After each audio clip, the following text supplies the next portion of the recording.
2027 మార్చి నాటికి పోలవరాన్ని పూర్తి చేస్తామని చెప్పారు సీఎం చంద్రబాబు. ఆగస్టు 14న ఎడమ కాలువకు గోదావరి నీళ్లు ఇస్తామన్నారు.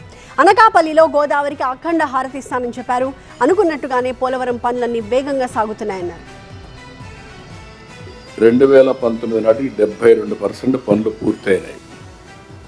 అక్కడి నుంచి నిర్లక్ష్యం, ప్రాజెక్టు పైన కక్ష,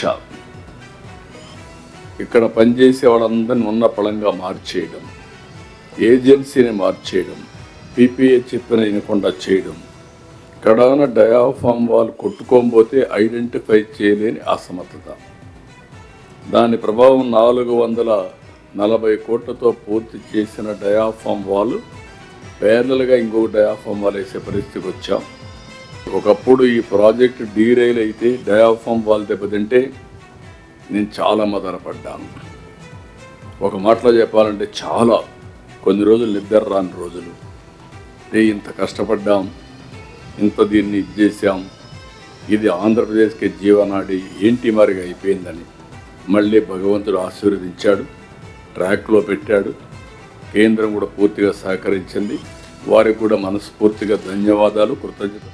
37 సార్లు టోటల్గా యాజ్ ఆన్ టుడే 37 టైమ్స్ ఇక్కడికి వచ్చాను. ఇంకొక పక్కన 136 సార్లు సమీక్ష చేశాను. ఇంకా కేంద్రంతో అనేక సార్లు పోయి వాళ్ళతో మాట్లాడి ఫండ్స్ రిలీజ్ చేయడమే కాకుండా I'm very happy. Polavaram authority PPA చాలా సమర్థవంతంగా పనిచేస్తున్నారు.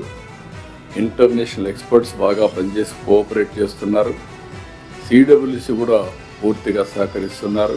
ఈ నెలలోనే, ఇది ఆగస్టులో, ఆగస్టు 14వ తారీఖున అనకాపల్లిలో గోదావరి జలాల్ని స్వాగతం పలుకుతున్నాం.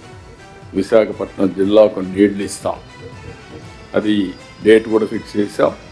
స్వాతంత్ర దిన వేడుకల కంటే ముందు 2026 ఆగస్టు 14వ తారీఖున నీళ్లు రిలీజ్ చేసే కార్యక్రమం పెట్టుకున్నాం. దీని ప్రకారం అధికార యంత్రాంగానికి ఆదేశాలు ఇచ్చాను.